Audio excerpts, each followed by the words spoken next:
지금 창세기 48장을 보시겠습니다.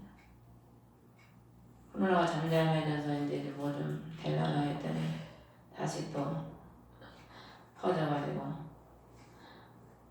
아무래도 이번 봄학기에는 학교들도 다 못 다닐 것 같아요. 이거는 이제 시작이고 우리 최갑선 집사님이 전화가 오셔가지고 하나님이 기도하는데 이 코로나는 시작이라고 그러더라고요. 잠깐 후에 진짜 환란이 시작될 거라고 주님이 그러시더라고. 전화 와서 그 얘기 하시더라고요.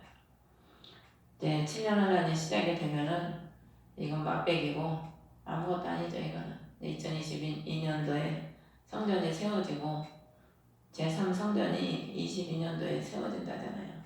세워지면은 이제 진짜 환란이 시작되는 거죠.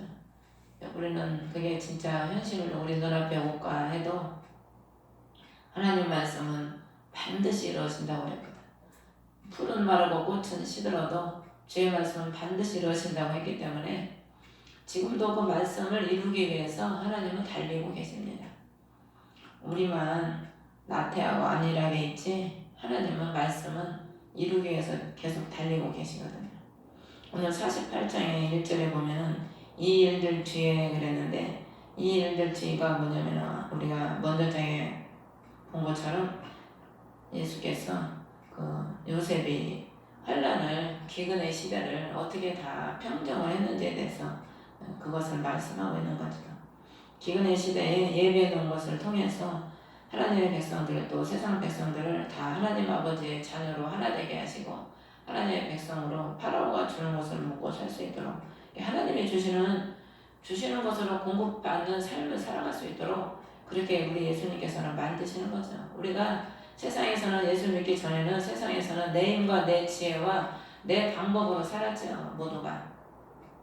하지만 예수를 믿으면 이제는 내가 주인이 아니고 예수 그리스도께서 우리의 주인이 되시고 그분께서 공급하시고 그분께서 인도하시는 대로 따라가면서 순종하며 살아가는 삶이 하나님의 자녀의 삶입니다. 그분께서 여기로 인도하든지 저기로 인도하든지 주님께서 어떤 데로 이끌어 가시든지 우리가 거기에 순종하면서 따라가는 것이 하나님의 참된 백성이지요.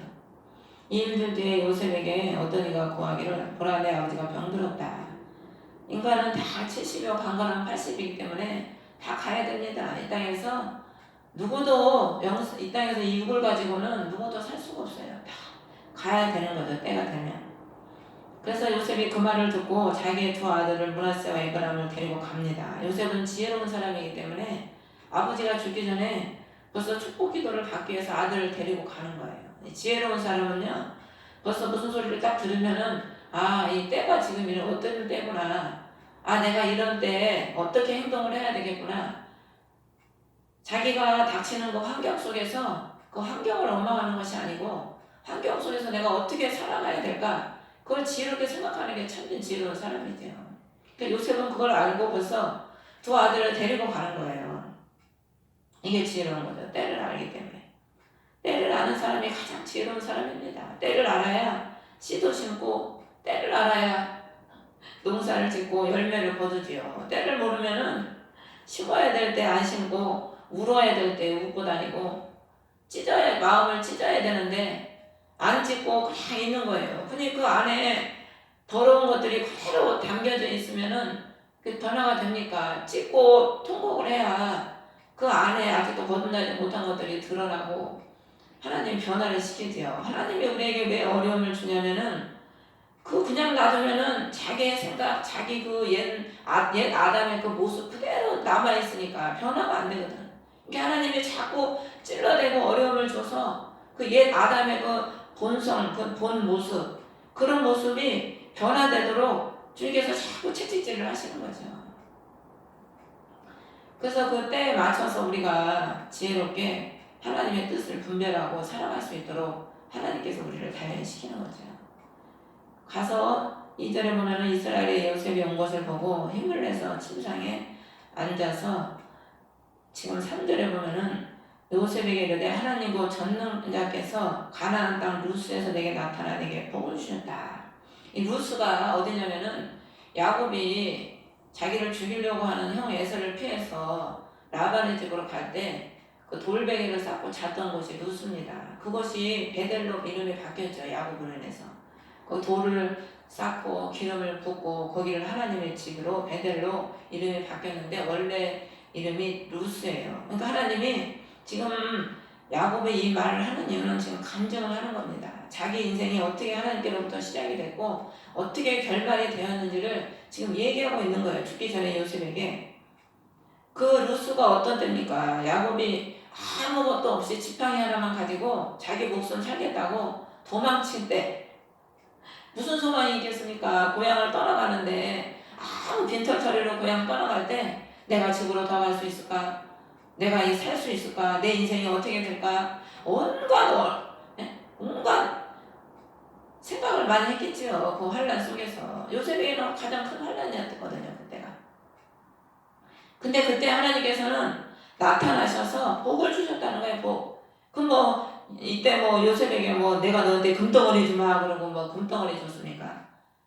복을 줬다는 것은 하나님을 만난다는 겁니다. 약속을 받았다는 거예요. 내가 너를 내 백성으로 삼아주마. 내가 너를 책임져 주마. 내가 너를 끝까지 함께 하겠다고 약속을 받은 게 복입니다. 복. 그러니까 우리는 예수님을 믿고 그분의 약속을 우리가 다 받은 사람이잖아요. 그러니까 이미 우리는 복을 받은 거죠. 야곱은 그 복을 믿고 나아갔던 거죠. 그 복을 하나님을 만나고 그걸 믿고 거기다 기름을 자기에게 남아있는 그 기름, 생명 같은 기름을 거기다 부은 거예요. 하나님의 그 말씀을 듣고. 믿었으니까 부었지. 안 믿었으면은 그 자기에게 남아있는 거 그거 거기다 부을 수 있겠습니까? 그거 없으면은 자기가 어떻게 될지도 모르는데 믿었으니까 부어서 하나님께 희생을 드림으로 그것이 하나님의 집이 되고 하나님의 약속을 이루는 시초가 된 거죠. 알파가 된 거죠. 그래서 하나님은 거기서 나타나서 약속을 하시고 복을 주시는데 4절에 그 복의 내용이 나옵니다. 보라 내가 너를 다산하게 하고 번성하게 하고 내 뒤를 이은 내 씨에게 이 땅을 주어 영존하는 소유가 되게 하리라. 이 복을 주셨다는 거예요. 그래서 야곱은 그 복을 받고 라반의 집에 가서 21년 동안 종살이 하면서 그 말씀을 붙잡고 그 말씀대로 이루어질 것을 믿고 그 추위와 더위와 많은 어려움들을 이기면서 신앙을 지키고 그 말씀을 붙잡고 신앙을 지킨 거죠. 그러면서 5절에 이집트로 와서 내게 이르기 전에 이집트 땅에서 내게 태어난 내 두 아들 에브라임과 문하세는 이제 내 것이다. 야곱 자기 거라는 거예요. 요셉이 이집트에서 환란을 통해서 얻은 두 아들이 야곱 자기 거라는 거죠. 이게 영적인 거 뭐냐면은 누가복음에 보면은 3장에 보면은 예수 그리스도의 족보가 나옵니다. 예수 그리스도부터 시작해서 그의 아들이 누가 되고 그의 아들이 누가 되고 마지막에는 그의 아들은 아담이니라. 그러니까 하나님의 아들이 다 된 거예요. 예수 그리스도께서 십자가에서 죽으심으로 우리가 하나님의 자녀된 신분, 그 신분을 빼앗겼는데 그리스도께서 십자가에서 죽으심으로 우리가 하나님의 아들 되는 신분을 되찾은 거죠. 그리스도께서 이 땅에서 환난당하시고 십자가에서 죽으시고 부활하심으로써 이 땅에서 그리스도를 믿는 모든 하나님의 백성들이 하나님 아버지 것이 된 거예요. 야곱, 요셉의 아버지 것이 된 것처럼. 그러면서 르우벤과 시몬처럼 그들이 내 것이 되리라. 르우벤과 시몬은 영적으로 보면 이스라엘 장자를 말할 수 있어요. 우리는 이방인은 장자가 아니잖아요. 장자가 아닌데 하나님이 그 요셉이 나중에 낳은 그 두 아들을 그 12형제에게 같이 취급을 해주신다는 거예요. 그러니까 장자는 이스라엘의 장자인데 우리는 이방인이죠. 근데 하나님이 우리도 예수 그리스도를 믿음을 통해서 그 12지파에 속하게 되는 겁니다. 한 형제가 되는 거죠. 그러면서 6절에 그들 다음에 내가 낳을 자들이 내 것이 되며 또 자기 형들의 상속재산 가운데서 자기 형들의 이름을 따라 불리리라. 그리스도를 통해서 후에 믿은 모든 백성들도 다 그 형들의 이름같이 형이 우리 예수님입니다. 우리 믿음의 형님 되시는 거죠. 다 창속을 받을 그리스도의 백성으로 하나님께서 삼아주시는 거죠. 그러면서 7절에 나로 말하건대 자신을 말한다는 거예요. 자신. 전에 밧단에서 올 때, 밧단이 어딥니까? 삼촌집이잖아요. 거기서 종살이 하는 곳이거든. 이게 종살이를 끝내고 올 때 라헬이 길에서 죽었는데 가나안 내 곁에서 죽었다. 이 라헬은 야곱의 육이 가장 사랑했던 거예요. 야곱의 육이. 그러니까 가나안으로 종살이하면서 올 때, 이제 약속의 땅으로 올 때 야곱의 육이 가장 사랑했던 게 자기 곁에서 죽었다는 거예요. 이게 뭐냐면은 우리가 그리스도를 통해서 그리스도를 따라갈 때 하나님은 우리가 가장 육적으로 사랑하는 것을 예수님과 함께 십자가에 죽게 만들어요. 십자가에 다 붙게 만들지요. 거기가 어디냐면 그 에브라길인데 그곳은 베들레헴이니라. 베들레헴의 떡집입니다. 떡집. 그리스도께서 베들레헴에서 태어나셨죠. 말씀에 따라, 말씀이 이루어짐에 따라 그곳에서 태어났죠. 그러니까 말씀을 이루기 위해서 죽었다는 거예요. 말씀을 이루기 위해서. 우리가 뭐 때문에 신앙생활하고 뭐 때문에 십자가에서 날마다 나를 천국 복종시키고 합니까? 다 그리스도의 말씀을 쫓아 살고 그 말씀이 우리 안에서 이루어지기를 우리가 소망하기 때문에 주님과 함께 나를 십자가에 못 박은 줄 여기고 그분의 십자가를 우리가 바라보고 고난의 삶을 감사하면서 가는 거죠. 그러면서 이스라엘의 요셉의 아들을 보고 이들이 누구냐? 요셉이 하나님께서 이곳에서 내게 주신 아들들입니다. 그들을 내게로 데려오라. 내가 그들을 축복하리라. 근데 10절에 보면 이스라엘이 연로하여 눈이 어두워 보지 못하더라. 나이가 많기 때문에 147세 야곱이 죽었지요. 눈이 어두워서 보지 못하는데 그들을 데리고 와서 입을 맞추고 안으면서 11절에 뭐라고 하냐면은 내 얼굴을 보리라고 생각도 하지 못하는데 보라 하나님께서 내 씨도 보여주셨도다. 지금 야곱의 눈이 연로해서 안 보이잖아요. 근데 내 씨를 보여줬다는 거예요. 이거는 뭘 의미하냐면은 그 육신의 껍데기를 보여줬다는 그런 의미가 아니고 그리스도의 씨, 영의 눈은 껍데기를 보는 게 아닙니다. 그 안에 생명을 보고 그 사람의 미래를 보는 거지 그 당장의 그 껍데기를 보고 판단을 하고 껍데기를 보고 사람의 세상 사람처럼 인간의 생각과 감정적으로 말하는 게 아니거든요. 그러니까 하나님은 그 생명을 보여주고 훗날에 그 씨가 어떻게 될 것을 보여주셨다는 그런 의미예요. 성경은 항상 미래를 얘기하고 현재와 미래를 얘기하지 과거를 얘기하는 게 아니거든. 그러니까 요셉이 12절에 보면 얼굴을 땅으로 향하여 엎드려 절했다. 그 아버지를 물론 아버지지만 영적으로서는 하나님의 종으로서 경배하며 섬기는 거죠. 그러면서 오른손에는 에브라임을 취해서 왼손을 얹게 하고 오른손은 므낫세에게 얹게 하죠. 므낫세가 장자니까. 육신적으로는 므낫세가 장자이기 때문에 오른손을 얹어서 축복 기도하는 게 맞죠. 그래서 요셉은 그렇게 이제 손을 갖다 올렸는데 14절에 보면은 므낫세가 맏아들인데 이스라엘이 의도적으로 자기 손을 유도하여 오른손을 내밀어서 동생인 에브라임 머리에 얹고 왼손을 므낫세 머리에 얹는 거예요. 우리가 영적인 사람은요 이 말의 의미를 알아요. 우리가 기도를 해줘 보면은 전혀 내 생각과 다르게 성령께서 우리의 내 입과 손과 이렇게 역사를 하시거든. 근데 그 사람을 하나님이 각본적으로 사용하시는 거예요. 명예 사람. 사람들 기도를 해주면은 해줘보면 그걸 알지. 성령께서 그렇게 역사를 하시는 거죠. 그러면서 요셉이 축복하면서 손을 얹고 축복하면서 뭐라고 하냐면 15절에 내 조상 아브라함과 이삭이 걷는 것을 보신 하나님. 하나님은 아브라함과 이삭이 걷는 것을 보셨는데 그럼 어떻게 걷는 것을 보셨겠어요? 아브라함은 믿음으로 걸은 걸 보신 겁니다. 그리고 이삭은 순종의 사람이에요. 순종을 봤다는 거예요. 아브라함은 고향 친척집을 떠나라고 하나님이 그럴 때 단 한마디 거절도 없이 그냥 떠납니다. 다 버리고. 순종하고 믿음으로 가는 거죠. 말씀을 따라.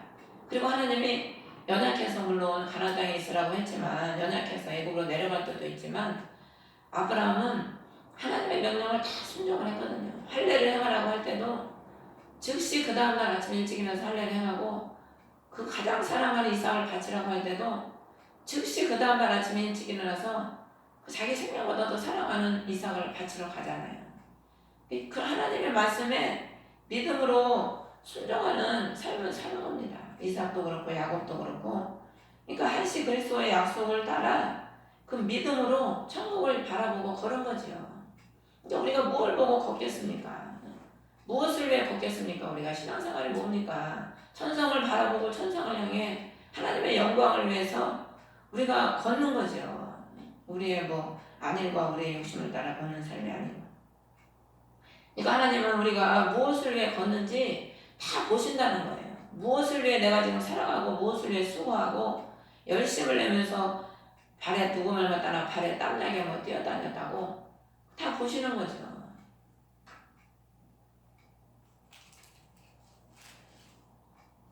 그러면서 나의 생애 동안 나를 먹이신 하나님. 이 먹였다는 의미는 먹이다, 방목하다, 기르다 이런 여러 의미인데 목자라는 의미입니다. 목자. 그러니까 그리스도께서 생애 동안에 자기를 목자처럼 이끌으셨다는 거예요. 예수님께서 요한복음에 나는 선한 목자라. 내 양은 내 말을 듣고 나를 따른다고 했거든요. 그래서 예수님은 선한 목자시기 때문에 우리의 연약함도 아시고 우리가 뭘 버려야 될지도 알고 우리 애를 너무 잘 아시대요. 그러니까 참 목자시기 때문에 우리를 푸른 초장과 신만한 물가로도 인도하시고 음침한 골짜기로도 인도하시고 또 막대기로 필요하면 때리시고 털을 깎아야 될 때는 딱 깎고 주님이 우리한테 복을 주셔야 되니까 심으라고도 하는 거고 하나님 필요하니까 육신을 통해서 봉사도 하라는 거고 전도도 하라고 하는 거고 주님은 다 우리에게 유익이 되니까 복을 주시려고 다 그렇게 하라고 하는 거거든요. 그러니까 어떤 사람은 보면은 주님이 시키지 않아도 목자가 시키지 않아도 척척 알아서 하는 사람이 있고 어떤 사람은 시켜야 하고 교회도 성도들 보면 어떤 사람은 시키지 않아도 뭘 할까 찾아서 하는 사람이 있고 어떤 사람은 시켜야 하고 다 여러 종류죠. 우리가 자식들을 여러 키워보면은 부모 마음을 아는 자식이 있고 모르는 자식이 있고 더 잘하는 자식이 있고 못하는 자식이 있듯이 그 사람의 분량과 믿음인 것 같아요. 하나님은 우리를 그래서 장성한 분량에 이르게 하시려고 목자처럼 우리를 이끄시고 먹이시고 영육간에 성장하기 위해서 이끌어 가시는 거죠. 그런데 16절에 곧 나를 모든 악에서 구속하신 천사께서 이 구속이라는 게 헬라어로 밭의 속인데 아포리추로 세이오스 아포가 잘라버리다 리추로가 갚다라는 그런 의미예요. 잘라서 갚아버린다는 그런 의미예요. 구속이. 그리스도께서 십자가에서 죽으심으로 우리의 죄악의 줄기를 잘라버렸잖아요. 그리고 우리의 죄값을 옛날에 졌던 모든 죄값을 다 갚아버리신 거예요. 그리스도께서. 할례가 뭡니까? 잘라버린다는 의미거든요. 할례가. 하나님이 아브라함에게 마지막에 할례를 행하라고 하시고 자식을 주셨어요. 자식을 나중에 이삭도 할례를 했죠. 할례를 행하고 자식을 주셨죠. 이게 그때 구속을 받은 거예요. 구속을. 그러니까 하나님이 아브라함도 그 75세에 부르셔서 100세까지 단련을 통해서 그 죄악된 옛 아담의 속성들을 하나하나 잘라버리시는 훈련을 하신 거죠. 왜 갚은 것은 그리스도께서 갚으셨으니까. 잘라버리는 거는 하나님이 우리와 같이 공동작업을 하시는 겁니다. 공동작업. 하나님이 우리를 훈련시켜서 구별되게 하시고 잘라버리게 하시고 거룩한 하나님의 백성으로 변화되게 그런 주님이 이끌어 가시는 거죠. 우리가 반드시 죽어야 될 그 죄와 사망을 잘라버리고 그리스도께서 죽으심으로 다 갚아주신 거죠. 천사가 그리스도입니다. 그리스도. 구속하신 그리스도께서 이 아이들에게 복을 주시고 이 아이들이 누굽니까? 그리스도의 백성들이지요. 천국은 아이들처럼 순전하지 않으면 들어갈 수 없다고 하는 의미가 아이들은 잘 믿고 잘 순종하며 따라오잖아요. 하나님 말씀도 들으면은 그걸 잘 믿고 바로바로 순종하는 사람은 복을 빨리 받는데 나중 돼도 먼저 되는데 듣기만 하고 순종을 안 하고 행치 않으면은 먼저 돼도 나중 되는 사람이 되는 거죠. 복을 주시고 그들이 내 이름과 내 조상 아브라함과 이삭의 이름으로 불리게 하시오며 그리스도를 통해서 우리가 야곱, 아브라함, 이삭 세 사람 믿음, 소망, 사랑 이 세 사람의 그 자손으로서 우리도 칭해지는 거예요. 우리가 그들이 우리가 이스라엘 백성이 아니지만 그들의 우리가 자손이 됐고 그들이 우리의 조상이 되는 거죠. 또 그들이 땅의 한가운데서 자라게 자라나 한 무리가 되게 하시기를 원하나이다. 하나님의 백성들이 땅의 한가운데를 차지한다는 거예요. 이 땅에서 가장 귀중한 사람, 가장 중심이 되는 사람. 이 지구 역사상이 지금 6천년이 넘어가잖아요. 역사의 6천년을 넘어가는 거 보면은 하나님의 사람을 통해서 하나님은 역사를 주관하시고 인도하시고 지탱해 오셨지요. 대성 사람을 통해서 천상 사람들은 하나님이 그냥 악의 몽둥이로 쓰신 거예요. 악의 몽둥이로. 다 역사를 보면은 하나님의 백성들을 통해서 하나님은 다 역사를 이루시고 하나님 뜻을 이루고 오시는 겁니다. 한가운데 하나님이 그들을 심으셔서 자라게 하셔서 무리가 되게 하신다는 거예요. 우리가 무리가 되려면요 자라야 됩니다. 무리가 되려면은 자라야지. 무리가 자라지 않으면 무리가 될 수 없어요. 그거 왜 그러겠습니까? 어린아이들은 자기밖에 모르잖아. 이기주의적이고 미움, 시기, 질투고 꽉 차가지고 무리가 될 수 있습니까? 공동체를 이룰 수 있겠습니까? 공동체를 못 이루지요. 나만 알아달라고 그러고 내 요구만 들어달라고 그러고 내 유익만 추구하려고 하는데 무슨 무리가 되겠습니까? 무리가 될 수가 없죠. 그러니까 믿음이 자라고 신앙이 자라서 행위가 희생하고 내가 저 사람을 위해서 희생하고 뭔가 해줄 수 있는 그런 정도 신앙이 자라야 무리가 되지요. 그래서 사도행전에 보면은 그들이 한 마음이 되고 한 뜻이 된 게 그들은 다 있는 걸 팔아서 가난한 자에게 나눠주고 없는 사람을 도와주고 그렇게 했잖아요. 그러니까 무리가 될 수 있었고 더 큰 무리를 이룰 수가 있었던 겁니다. 자기만 생각하고 남은 남을 나라하고 본인 유익만 추구하고 받기만 바라고 그래가지고 어떻게 무리가 이룰 수가 있겠습니까? 내가 희생해서 남을 살리고 주려고 그러고 그래야 무리가 될 수 있는 거죠. 공동체가 될 수가 있는 거죠. 주님은 그걸 원하시는 겁니다. 우리에게.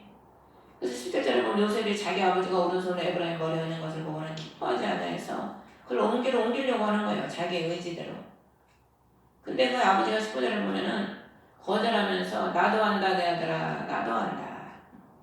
그러면서 그도 한 백성이 되고 그도 크게 되려니와 진실로 그의 동생이 그보다 더 크게 되며 그의 씨가 여러 민족을 이루리라. 이 말이 훗날에 이루어집니다.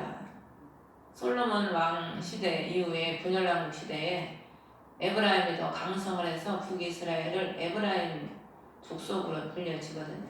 하나님의 말씀은 다 반드시 이루어지죠. 이건 영적으로 보면 동생은 이방인을 의미하는 겁니다. 이방인. 우리가 이방인이 동생이잖아요. 그러니까 이스라엘 뭐 누가 그러잖아요. 형님 나라, 우리 한국은 동생 나라. 이방인이 동생인데 하나님은 우리 이방인들을 더 크게 하시고 더 여러 민족을 구원하시잖아요. 작은 자를 통해서 하나님은 항상 큰 일을 이루시거든요. 이사야 60장에 보면은 작은 자가 천을 이루고 약한 자가 만을 이루고 하나님은 자꾸 약한 자를 통해서 큰 일을 이루시죠. 내가 강하고 내가 크다고 하는 사람은 주님은 쓰시질 않아요. 자기가 크고 자기가 강한데 주님이 뭐 하실 필요 뭐 있습니까? 본인이 다 하면 되지. 그래서 그날 20절을 보면은 이스라엘 안에서 그들을 축복하고 이스라엘 안에서 그가 축복을 했다는 거예요. 그 자녀들을 축복하고 에브라임을 므낫세보다 앞에 두었다. 앞서가게 했다는 거죠. 이끄는 자가 되겠다는 거예요. 대장.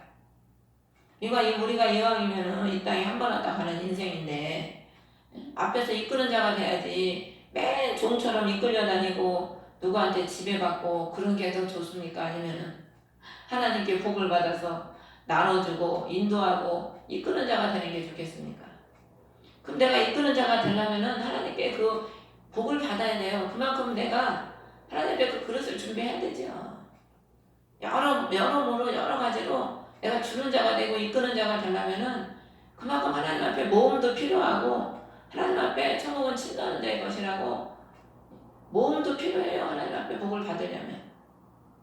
그냥 주어지는 거에서 되는 대로 하지 그래가지고 되는 대로 해서 되는 게 뭐가 있습니까? 믿음으로 밟고 나아가고 모험도 해야 하나님이 그 믿음을 보시고 축복도 하시고 문제도 해결해 주시지 뭐 되는 대로 하지 되는 대로 하지 그러다는 세월 다 가고 하나님 뭐 알아서 하시겠지 알아서 안 해주신다니까. 우리가 뭐 믿음을 좀 보이고 하나님 앞에 뭐 열심을 좀 통곡을 해야지 주님도 역사를 하시지.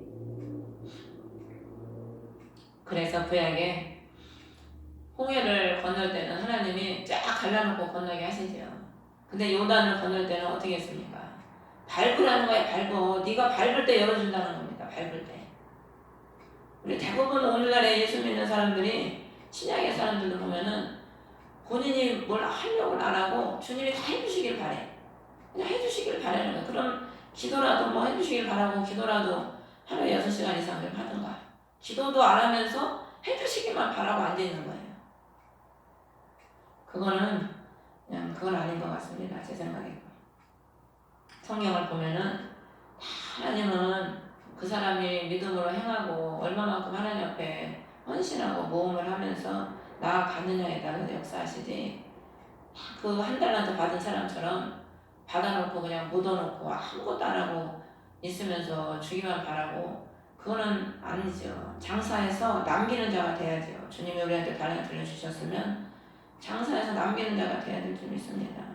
그래서 제가 우리 아들한테도 막 일자리를 지금 구하면서 잘 안 되니까 내가 전단지라도 돌려. 전단지라도 2-3시간 돌리면 될 거 아니에요. 가만히 있는 것보다 전단지라도 2-3시간 돌리면 한 달에 얼마요? 너 오늘 잔소리도 한마디 했지.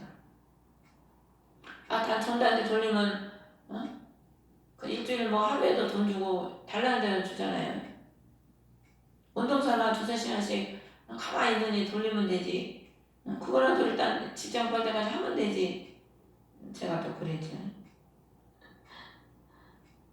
그러면서 앞에 두었더라. 에브라임을 더 크게 되도록 앞에 두었다는 거죠.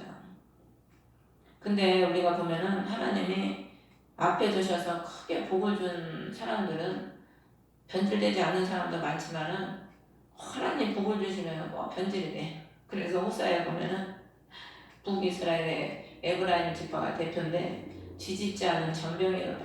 에브라임의 죄를 호세아에 보면은 낱낱이 호세아가 지적을 해요. 그들이 크게 되고 번성하니까 하나님을 버리고 우상을 섬기고 자기들의 원하는 길로 다 갔지요. 그래서 결국에 북이스라엘이 어떻게 됩니까? 아수르에 의해서 다 멸망을 당하잖아요. 하나님이 크게 해주시고 앞에 두시면은 겸손하게 섬기고 하나님의 뜻을 이루어야 되는데, 보면은 하나님이 주시면은 그걸 가지고 자기 자랑하고 자기 육신을 위해서 쓰고, 하나님의 영광을 위해서는, 약한 자를 위해서는, 가난한 자를 위해서는 쓰지 않고 다 자신의 영광을 위해서 쓰니까 결국에 하나님 앞에 변질이 되고 버림을 받게 되는 거죠. 그러면서 21절에 이스라엘이 또 요스베기에 대해 보라 나는 주구나 하나님께서 너희와 함께하사 너희 조상들의 땅으로 너희를 다시 데려가시리라. 그리스도께서는 죽으셨지만 하나님은 우리와 영원히 함께하셔서 조상들의 땅으로 데려간다는, 조상들의 땅이 어디입니까? 가나안 천국이죠. 우리 믿음의 조상들이 지금 다 어디에 가 있습니까? 다 천국에 가서 있잖아요. 우리가 돌아갈 본향 땅에. 다시 데려가신다는 거예요. 하나님 백성들을 반드시 너희를 그 조상의 땅으로 이끌어 가신다는 거죠. 지금 야곱은 자기가 환난 때 하나님을 만나서 자기가 그 하나님이 자기를 길러서 축복하시고 오늘까지 이렇게 큰 역사를 이루시고 이렇게 다 이루어졌다 이거예요. 하나님이 반드시 너도 내가 네 아들에게 축복한 것처럼 네 아들을 통해서 나에게 이루어지는 이 하나님의 말씀이 반드시 너희들 자손들에게 이루어진다는 것을 지금 간증하면서 지금 기도해 주면서 그 얘기를 하고 있는 겁니다. 또 우리가 무엇을 자식들에게 얘기해야겠습니까? 하나님이 나와 함께 하신 것처럼 너희들과 함께 할 것이다. 너희들 기도하는 사람이 돼야 된다. 우리가 신앙의 유산을 물려주고 신앙에 내가 하는 사람으로서 그들한테 떳떳이 말할 수 있는 게 있어야지요. 신앙생활을 잘해야 그것도 되는 거지. 신앙생활을 누구나 따라 개떡같이 하면은 자식들한테 뭐 말할 게 없지요. 내가 신앙생활을 제대로 못했는데 하나님 앞에 간증할 만한 게 없는데 자식들한테 뭘 그런 얘기를 해주겠습니까? 우리가 하나님 앞에 그리스도의 십자가의 나를 못 받고 주님과 함께 못 박혀서 그분의 뜻에 따라 순종하면서 갈 때 야곱처럼 이렇게 자기 신앙의 인생을 간증을 하면서 또 축복해주면서 아름다운 멋진 마지막을 맞이할 수 있는 거죠. 그러면서 20절에 내가 네게 내 형제들보다 한 몫을 더 주었다. 한 몫을 더 줬다는 것은 요셉의 두 아들들이 12지파에 속해서 한 모것을 더 받았어요. 한 지파로서 13지파가 된 거죠. 근데 12지파예요. 왜냐하면 레위 지파는 기업이 없거든요. 레위 지파는 기업이 없기 때문에 빠지고 그 빠진 레위 지파에 요셉의 두 아들이 들어간 겁니다. 그래서 한 모것을 더 얻었다는 거예요. 그것은 내가 내 칼과 내 활로 아모리 족속의 손에서 빼앗은 것이다. 이 말씀을 보면은 이미 야곱이 뭐 땅을 빼앗았는지 모르겠는지만 이거는 이제 미래의 일을 뭐 지금 예언을 하는 건데 훗날 450년 후에 여호수아 때에 이 말씀이 완전히 성취가 돼요. 그러니까 야곱 믿음은요 항상 현재 믿음은 항상 현재형이에요. 그러니까 내가 지금 믿느냐 안 믿느냐, 내가 지금 믿음으로 그것을 행하느냐, 믿음으로 내가 지금 그것을 취하느냐, 믿음은 현재형이죠. 나중에 되겠지가 아니고 현재 내가 믿으면 믿음대로 된다고 주님은 그러시잖아요. 우리가 가만히 보면 안 믿어. 말로는 주여 그러고 믿습니다 하는데 그 속을 들여다보면은요 못 믿어요. 못 믿으니까 안 이루어지는 거죠. 그리고 자신의 칼과 활로 빼앗았다는 거예요. 내가 칼과 활이 있어야 빼앗지 원수에게서. 내가 힘이 없는데 뭘 뺏었겠어. 내 있는 것도 뺏길 방법인데. 내가 뭐 믿음이 있고 기도의 능력이 있고 뭐가 영적으로 있어야 원수에게서 빼앗고 정복하지요. 비리비리해가지고 이거는 뭐 내가 오히려 빼앗기게 생겼으니 뭘 뺏겠습니까? 그러니까 우리가 하나님의 사람으로서 강하고 담대하고 믿음으로써 취하는 자가 내가 돼야지 뺏기는 자가 되면은 우리가 뭐 누리기가 힘들지요. 그래서 하나님은 우리에게 누리는 자가 되고 빼앗는 자가 되게 하기 위해서 원수를 점령하는 자가 되기 위해서 기도하라고 하고 말씀 보라고 하고 또 하나님은 축복할 사람이 되게 하기 위해서 하나님께 때로는 물질도 심으라고 그러고 하나님이 그렇게 하시는 거죠. 다 각자 본인이 내가 얼마만큼 씨를 뿌리고 얼마만큼 내가 땀을 흘리고 얼마만큼 내가 수고했느냐에 따라서 하나님은 다 그 주시는 거거든요. 그래서 자신이 빼앗은 것이라고 현재형으로 지금 야곱은 얘기를 하고 있습니다. 그러면 여러분도 믿음으로 늘 하루하루 승리하는 현재형의 믿음을 가지고 점령하고 승리하는 저와 여러분 되시기를 주의 이름으로 축원합니다. 주기도문으로 예배를 받겠습니다. 하늘에 계신 우리 아버지 이름이 거룩히 여김을 받으시오. 나라의 마옵시며 뜻이 하늘에